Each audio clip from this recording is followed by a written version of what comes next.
people always joke that Soviet engineering was either genius or absolute chaos. Like, they'd build a rocket that could reach space, but the seatbelt in your car wouldn't work.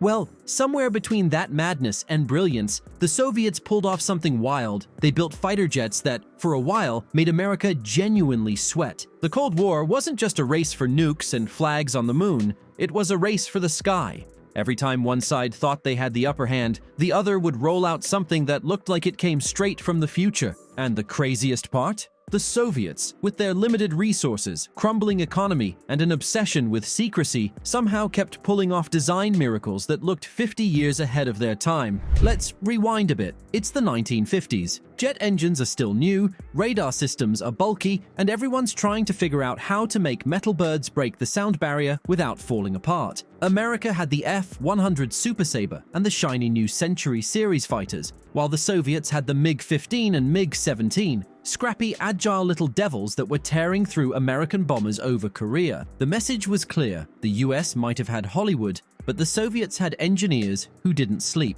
Then came the jet that made the Pentagon lose sleep, the MiG-25 Foxbat. On paper, it sounded impossible. A plane that could fly over Mach 3? Higher than 80,000 feet? Built out of steel instead of fancy alloys because the Soviets didn't have access to titanium? And yet, it worked, mostly. When the West first got wind of the Foxbat in the 1960s, they thought it was an alien spacecraft. American analysts were convinced it was a super-maneuverable dogfighter. In reality, it was more of a flying missile, built to scream through the stratosphere, spot American spy planes, and, if possible, blow them out of the sky before they even knew what happened. The Foxbat's speed was so ridiculous that it could actually outrun missiles. Pilots weren't supposed to push it past Mach 2.8, but some did anyway, and it ended up melting parts of its own engines mid-flight. Imagine designing something so powerful that it literally cooks itself alive. That's Soviet energy right there. The Americans were so freaked out that they designed the F-15 Eagle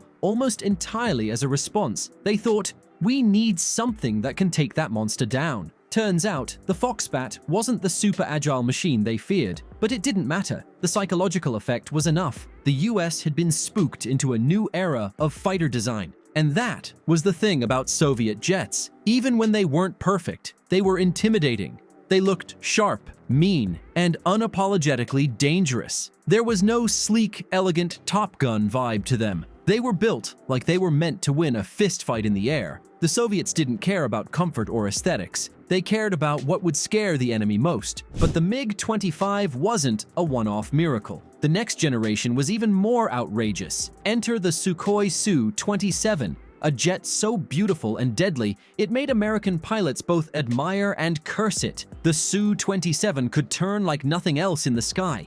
Its engines were monstrous, its agility absurd, and its design philosophy completely opposite to Western logic. Where the US focused on electronics and control, the Soviets focused on pure aerodynamics and power. They said, what if we just build a jet that can dance? And they did. If you've ever seen one of those crazy airshow clips where a jet does a cobra maneuver, nose pointing straight up while it's still moving forward, that's the Su-27 family showing off. That wasn't just for show. It proved that the plane could instantly bleed off speed, confuse enemy radar locks, and pivot into attack faster than you could blink. When the Americans first saw it perform, they couldn't believe a machine that size could move like that. The first US pilot to dogfight a Su-27 in exercises reportedly said it felt like the laws of physics took the day off. And yet, behind that brilliance was good old Soviet madness. The Su-27 systems weren't as refined as American jets. The radar sometimes glitched. The cockpit looked like a submarine control room. But when it came to sheer flight performance, it didn't matter. It was a pilot's dream, if you could handle it. The Americans had their computers help stabilize the F-16. The Soviets basically said, if you crash, you weren't worthy. What made all of this even funnier was how the Soviets worked in total secrecy. They didn't have social media teasers or airshow unveilings. They just rolled these beasts out of hangars one day and left the world to panic. Western intelligence agencies would spend months trying to figure out what each new Soviet silhouette meant. Was it a bomber? A new interceptor? Something that could reach space? The USSR loved that confusion. Every shadow in a spy photo became a psychological weapon. And sometimes, those shadows really did represent tech decades ahead, like the Tu-144, the Soviet supersonic passenger jet. Everyone knows the Concorde, but few remember that the Soviets actually beat the British and French to the skies by 2 months. Sure, it was loud, fuel-hungry, and occasionally caught fire, but it was the first to do it. They made a Mach II airliner in the 1960s, when most countries were still arguing about noise pollution. The West mocked it as a copy of Concorde, but that doesn't change the fact that the Soviets flew passengers at supersonic speeds before anyone else dared. Back in the military hangars, the innovation didn't stop. The MiG-29 showed up soon after, smaller than the Su-27, but equally wild. It was like the younger, feistier cousin. Built to dominate at close range, it was all about agility, raw thrust, and tight turns. American pilots who got to test one after the Soviet collapse came away both impressed and terrified. The MiG-29 didn't need to rely on advanced computers. It relied on balance, instinct, and thrust-to-weight ratios that made your stomach drop. Meanwhile, the West kept focusing on beyond visual range combat, missiles and radars that could kill before seeing the target. The Soviets, though, always believed in the dogfight. In their minds, war wasn't fought on a radar screen. It was fought nose to nose, jet to jet, pilot versus pilot. That's why their aircraft were built like muscle cars. They didn't just perform, they felt alive. The more you look into it, the more it becomes clear that Soviet aviation was powered by this weird mix of paranoia and pride. They were constantly behind on resources, always racing against time, and yet somehow they kept coming up with designs that looked like they came from another century. It's as if the harsher the conditions got, the bolder the engineers became. They weren't afraid to risk everything on untested ideas. Variable geometry wings, massive air intakes, composite metals. If it could shave a few seconds or make an enemy radar blink, they'd try it. And that's what made them unpredictable. You never really knew what was flying out of a Soviet airbase. One year it was a bulky bomber, the next it was a plane that could touch space. By the 1980s, when the US thought it had caught up, the Soviets were already testing prototypes that looked eerily like stealth fighters. And that's where things got truly fascinating. While America was perfecting stealth and electronics, the Soviets were quietly building machines that looked like they'd slipped out of a sci-fi movie and into real life. The MiG-1.44 was one of those fever dream projects, a prototype that, decades later, would make people do a double take when the F-22 rolled out. The resemblance was uncanny. Twin tails, stealth-angled body, forward-swept intakes, and a futuristic, razor-edged silhouette that looked nothing like the blocky jets of its era. It was supposed to be the Soviet answer to America's next-gen stealth fighter, fast, agile, and radar-defying. But then the 1990s hit, the Soviet Union collapsed, and funding evaporated overnight. The jet that could have changed history ended up grounded, collecting dust in a hangar, a glimpse of what might have been if politics hadn't killed ambition. And the MiG-1.44 wasn't alone. Another piece of forgotten brilliance was the Yak-141, a vertical takeoff fighter that didn't just rise off the runway like a helicopter, it blasted forward like a missile once it leveled out. It was sleek, bold, and way ahead of its time. Western analysts couldn't believe it actually worked. And here's the twist.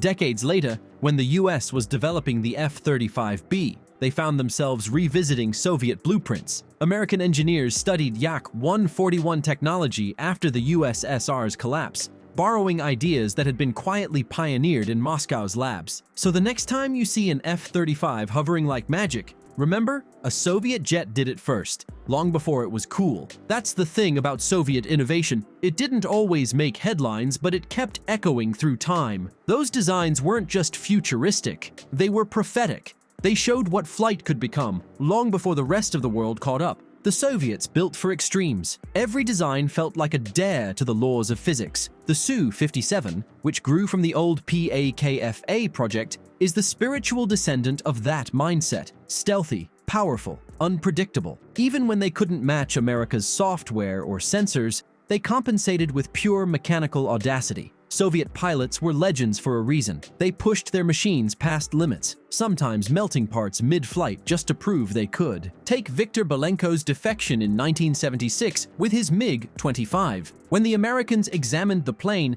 they expected alien-level tech. Instead, they found steel panels and vacuum tubes. It looked crude, but it was genius. Those outdated tubes made the MiG immune to EMPs. Its heavy structure made it nearly indestructible. It was proof that simplicity, when done right, could outperform sophistication. That's the difference in philosophy. American jets were balanced, refined, efficient. Soviet jets were emotional. They weren't just machines, they were statements. We can fly higher, faster, and we'll do it even if it kills us. Sometimes that madness backfired, but those ideas didn't disappear. They evolved. After the Soviet collapse, their engineers carried that same grit into modern Russia, designing drones, hypersonic weapons, and stealth aircraft inspired by their Cold War ancestors. Being 50 years ahead wasn't really about gadgets. It was about imagination. The Soviets dreamed of jets that could hover, outrun radar, or carry nuclear payloads halfway across the world. They didn't always succeed, but their courage to try changed aviation forever. Many of today's aircraft exist because those engineers refused to think small. It's easy now to look at those old, grainy photos and miss the brilliance, but when you realize what decade they came from, it hits differently. The MiG-25, Su-27, Yak-141, these weren't just metal and fuel, they were the reason America kept innovating. The USSR forced its rival to move faster, think harder, and spend billions just to keep up. And that's the true legacy, not perfection, but progress. They built machines that scared the world into getting better. From their chaos came the competition that defined modern flight. So yeah, maybe 50 years ahead is an exaggeration, but it's one that feels right. Because when you look at what they achieved with what they had, it's hard not to be impressed. They didn't just build aircraft, they built possibility. If you enjoyed this deep dive into Soviet aviation, hit like, share it with someone who loves Cold War stories, and drop a comment about which jet shocked you the most. And stick around, there's still plenty more sky left to explore.